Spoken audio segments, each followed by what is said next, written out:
ముఖ్యంగా బనగానిపల్లి పట్టణానికి సంబంధించి చాలా పెద్ద పట్టణం. గతంలో కూడా చూసాము 5 సంవత్సరాలు ఏ విధంగా ఉంది, ఇప్పుడు ఏ విధంగా ఉంటుంది అనేది. నేను మిమ్మల్ని ప్రజలందరినీ ఒక్కటే కోరుకుంటా ఉన్నాను.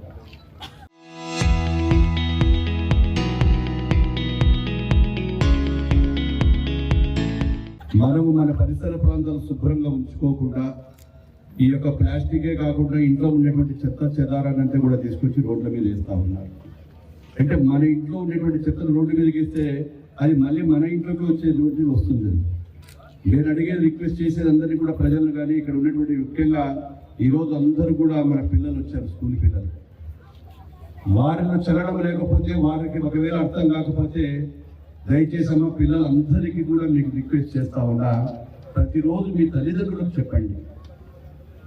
ఈరోజు మీరు ఎందుకు ఈ యొక్క భాగస్వాములు అయ్యారు దీంట్లో అంటే, మీతో ఏదో ప్రతిజ్ఞ చేయించాలనో లేకుంటే ఈ యొక్క ర్యాలీలో ఫోటోల కోసం కాదు, జాగ్రత్తగా వినండి. మీరు మీ తల్లిదండ్రులకు చెప్తారు, కనీసం మీరు చెప్పినా కన్నా ఆ తల్లిదండ్రులు మారుతారు.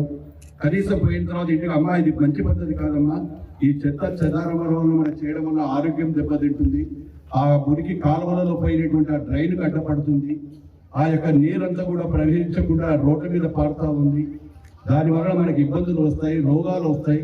అనారోగ్యం పాలైతే మీరు రోడ్డు మీద ఎంత చేస్తారు నష్టమో, మీరు అనారోగ్యం పాలైనప్పుడు ఆసుపత్రికి వెళ్ళాలి, శరీరం దెబ్బతింటుంది, దానివల్ల ఖర్చులు వస్తాయి. ఇవన్నీ కూడా ఆలోచన చేయాలి. మీ పిల్లలు మీరు చెప్తే తల్లిదండ్రులు వింటారు. ఎందుకంటే పిల్లలంటే తల్లిదండ్రులకు మమకారం. ఆ మమకారంతో నేను వాళ్ళ మార్పు రావాలని కోరుకున్నాను. ఇది చాలా బాధతో చెప్తున్నా. ఎందుకంటే ప్రతిరోజు నేను ఎక్కడో చోట చూస్తూ ఉన్నా. ఎన్నోసార్లు కాలువలు క్లీన్ చేసే కాడ నేనే నిలబడుతున్న ఒక మంత్రిగా. అది నా బాధ్యతతో ప్రజలు నన్ను ఎన్నుకున్నారని. ఇంతవరకు ఒక గ్రామ పంచాయతీలో 65 లక్షలు పెట్టి ఒక మిషన్, కంప్రెషన్ మిషన్ అంటే ఇవి లోడ్ చేసేటువంటి మిషన్ ఎవరు చెప్పలేదు. ఏదో నేను ఇబ్బందులు పడి అయినా సరే మా గ్రామానికి ఉండాలని 65 లక్షలు పెట్టి దాన్ని తీసుకుపోయి డంపింగ్ యార్డ్ దాదాపు 5 కిలోమీటర్ల దూరంలో పెట్టాను. వాళ్ళు తీసుకొస్తారు, ఇంటి ముందర వేస్తారు. కానీ ఇంట్లో కూడా అంత చాలా మంది ఇంటున్నారు, అక్కలు కాదు చెల్లెళ్ళు. నీళ్ళు కూడా మార్పు రావాలి ఇది. ఎందుకంటే ఇది చాలా ప్రమాదకరం. ఇది అక్కడ నిండిపోయిన తర్వాత గ్రామ పంచాయతీ ద్వారా తిడతారు.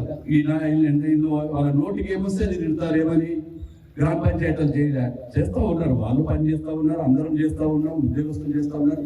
మీరు ఈరోజు ఎత్తేసి డబ్బు తీసేస్తే మన కాలువలు నిండిపోతున్నాయి. కాబట్టి ఈ ప్లాస్టిక్ అయితే మార్చాలనుకుంటున్నాం. మీరందరూ దయచేసి చెప్పండి, మనలో మార్పు రావాలి. ప్రజల్లో మనలో మనకు మార్పు వచ్చినప్పుడే ఏదైనా సాధ్యం. ఏదో ఒక ఎండిఓనో, ఒక డిపిఓనో, ఒక ఎంఆర్ఓనో, లేకపోతే ఇంకొక అధికారం, ఒక హెడ్ మాస్టర్, ఒక టీచర్, పిల్లలు చెప్తే రాదు మార్పు. అది ఆ మార్పు ప్రజల్లో రావాలనే గౌరవ ముఖ్యమంత్రి గారు నేను అడిగాను, సార్ ఏంటి సార్ దీనివల్ల? లేదు, నేను ఎందుకు చేస్తున్నాను, ఇంత దూరం పోయి నేను కూడా చేస్తున్నాను అంటే ప్రజల్లో దీని మీద ఒక అవగాహన రావాలి.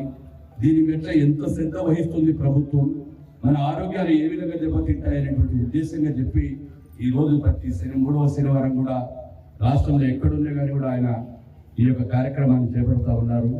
ఇక్కడ ఉన్నటువంటి అందరికీ కూడా, అధికారులకు కావచ్చు, విలేకరులకు కూడా వాళ్ళ ద్వారా నేను రిక్వెస్ట్ చేస్తా ఉన్నా, మన చుట్టుపక్కల ప్రాంతాన్ని పరిశుభ్రంగా పెట్టుకుందాం, మన నియోజకవర్గాన్ని పరిశుభ్రంగా పెట్టుకుందాం.